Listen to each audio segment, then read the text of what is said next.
Hello, and welcome to the second joint webinar of the Joint Programming Initiative on Cultural Heritage and the IPERION Heritage Science Project within the framework of the Heritage Science Academy. My name is Matthias Sturlich, and I'll be moderating this webinar. It is organized jointly by the IPERION Heritage Science Project and the E-RIHS, so the European Research Infrastructure for Heritage Science. I'd just like to mention that this webinar is being recorded and will be made available as a YouTube recording in the near future. The participants have the option to ask questions. To do so, please use the Q&A function at the bottom of your Zoom screens. Today's presentation is about conservation of 20th century concrete cultural heritage in urban changing environments, which is a really exciting title because it builds on the built heritage as well as the change that we're experiencing in urban centers. The presentation will be given by Dr. Cristiana Nunes, who obtained her PhD in civil engineering at the Czech Technical University in Prague and worked between 2008 and 2011 at the National Laboratory for Civil Engineering in Portugal, where she was coordinator of restoration interventions in cultural heritage buildings.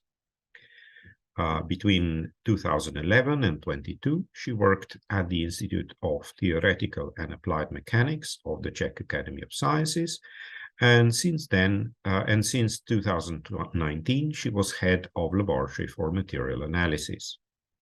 From this year on, she continued her career as a researcher at the Polytechnic of Leiria in Portugal. A few sentences about the project itself.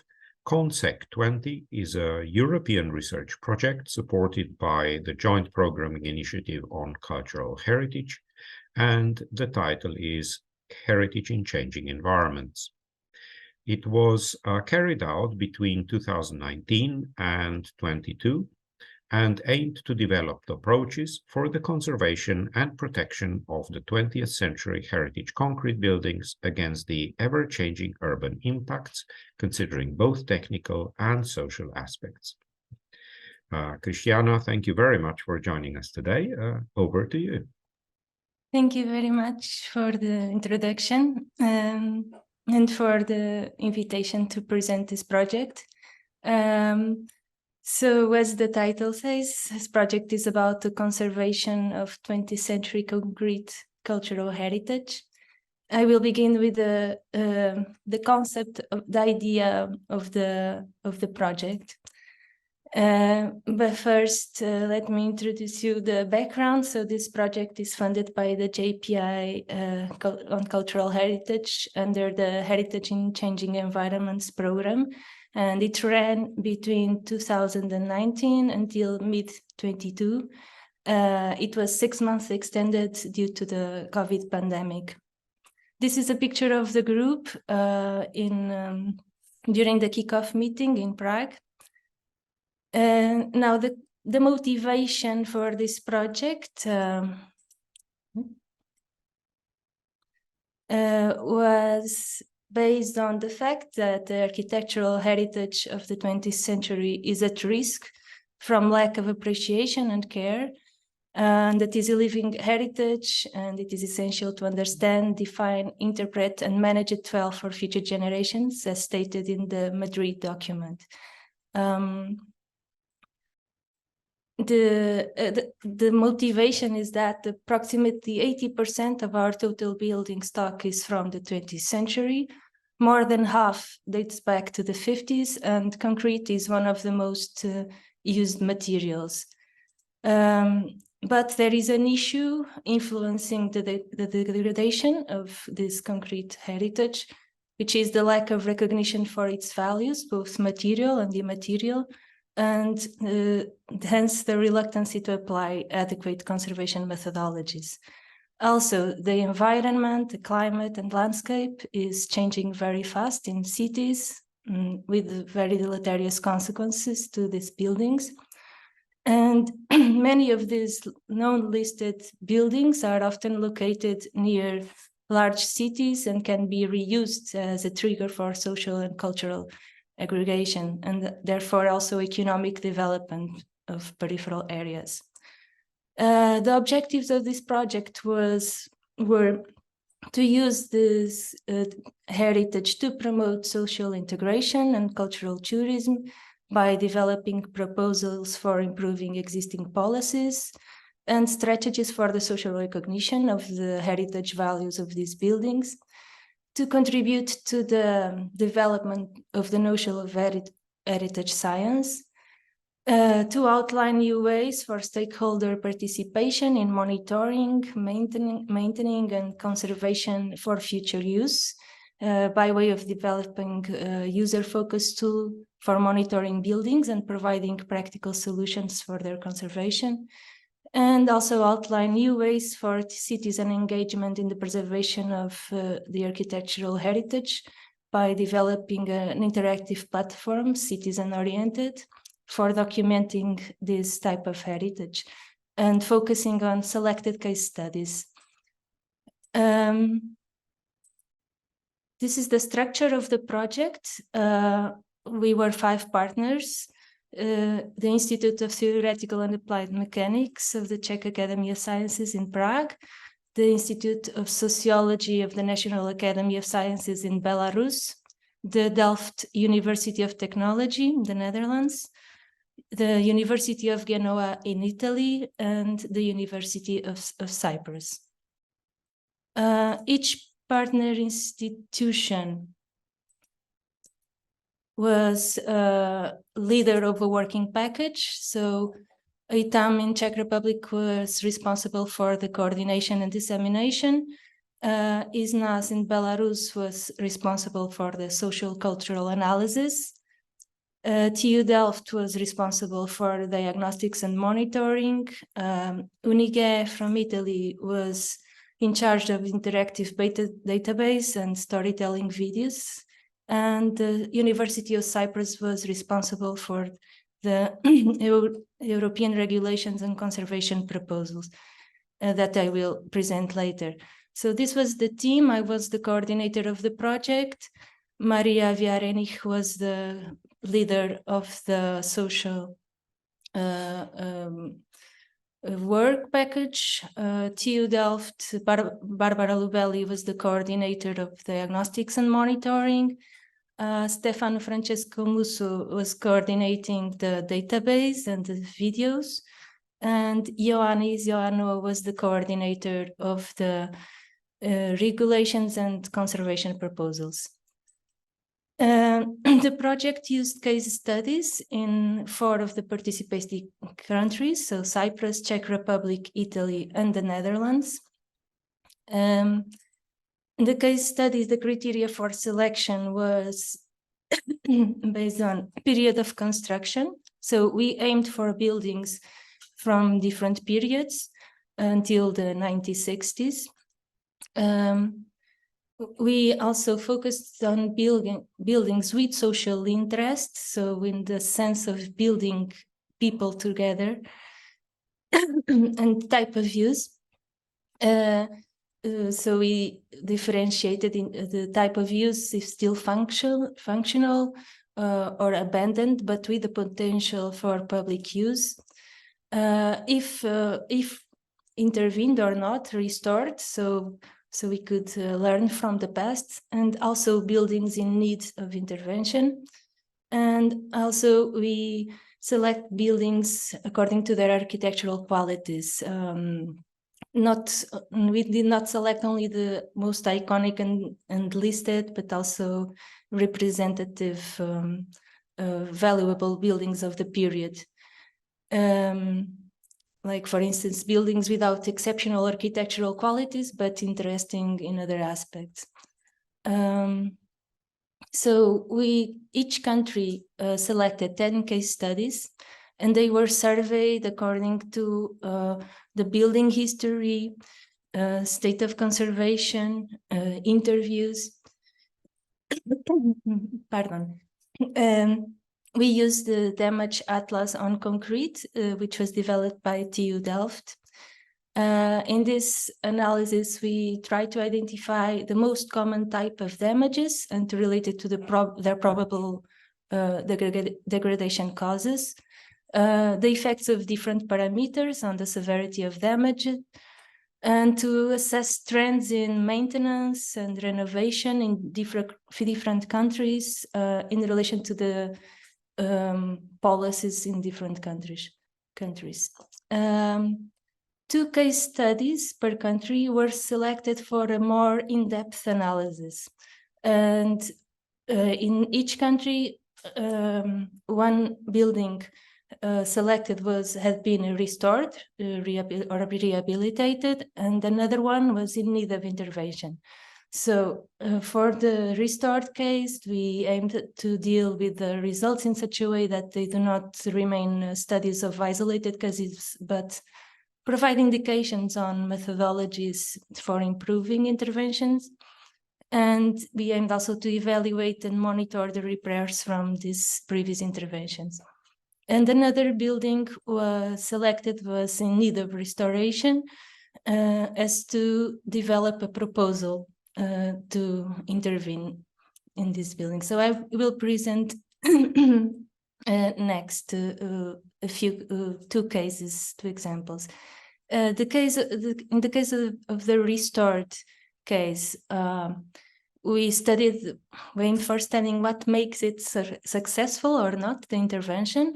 So from the technical point of view, we analyzed if the restoration conformed to norms, if present, and specific for old concrete.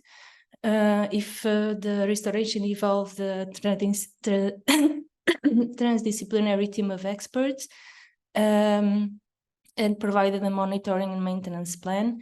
From the social point of view, if the building is in use and valued by the community, involving citizens, users, if the new function is suitable or not, and the role in the revitalization of the area. So I will give as an example, this is the IPERION in the Netherlands, studied by TU Delft. It was built in between 1913 and 15. It was part of a large shipyard complex, and it was in use until the last century.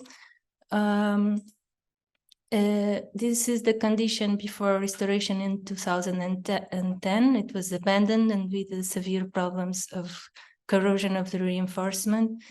The restoration was done by a specialized company for the assessment and repair, also coordinated by a specialized architect and by a company specialized in repair but not in restoration.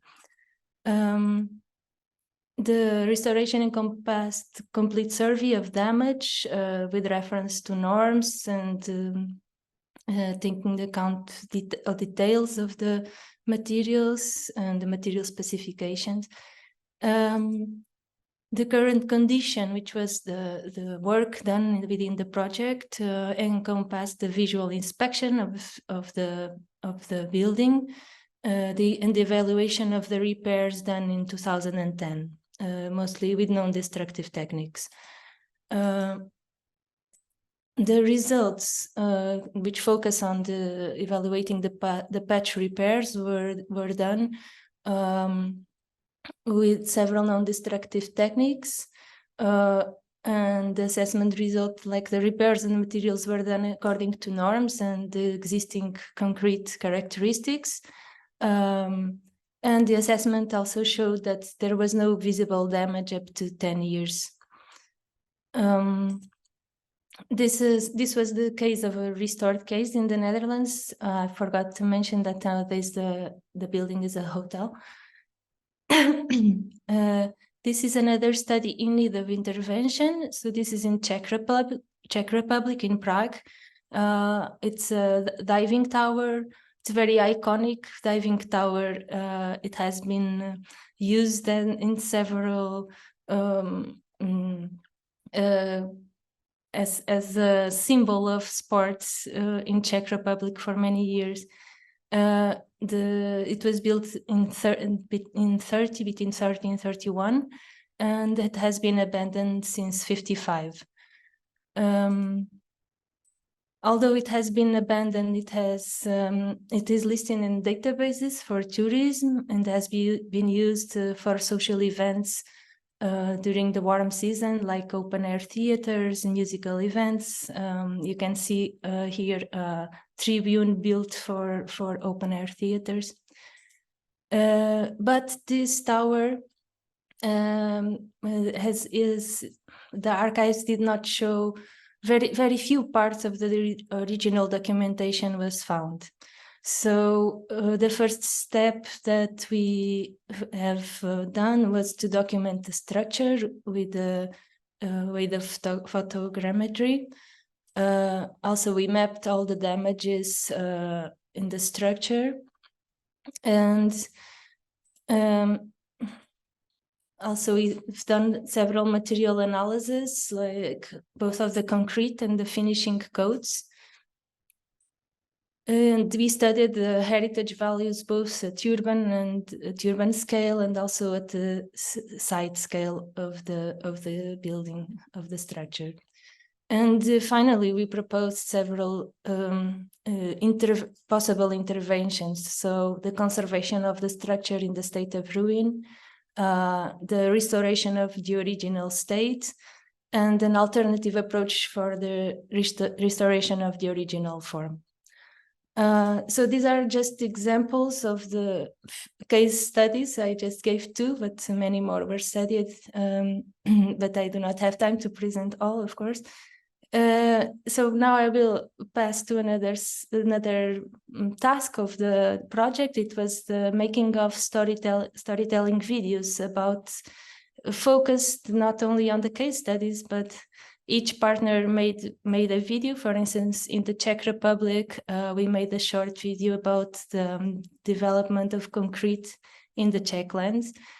The Netherlands focused on the reuse of buildings in the cases from the Netherlands, also from the list of case studies selected in the Netherlands. In Italy, they made several very short films about each of the case studies they have studied. And Cyprus made a short 20-minute documentary about the Nicosia Old Municipal Market. I will just briefly present what was the approach. Like they began by making a historical, architectural analysis of the building with archival material and literature review, with focusing on the changing uses of the market, and by intervening several interested parties like the architects, the users of the market. Then they wrote up a draft scenario of the process, and then discussed it for commenting before making the storytelling video, which you can see in the project website. I will show you next. But first, and the culprit of the project was the making of an interactive online database, not only to gather all the information we have done on the case studies, so you can find via the website the link to the database. You can search the cases by type, use, period, and for instance, if you search by type, you will you can have different uses and functions of the buildings, and the database is open for inclusion of new buildings. So it's needed to fill in a form and submit it for us to review and publish it in the database. the website. In the website, you can find all the results of the project, so the database and the tools for inspection, all the reports of the proposals and of the project you can find here as well, and the publications of the project and the videos that each partner has done in each country. And that's it. Thank you very much for your attention, and I will pass the word to Mattia. Thank you. Thank you so much, Cristiana. This was a great overview of the project, and I learned a lot about our concrete heritage, which I always admire, but it seems to me that it needs to be researched more in terms of the topic that you presented. Before we hand over to our participants and look at the questions, I'd just like to thank our organizers, Diego, Ivana, as well as Antonina, who's unfortunately at home sick today. But I'm sure she will join us for our next webinar. So this is also an invitation to everyone to join us again on the 12th of December.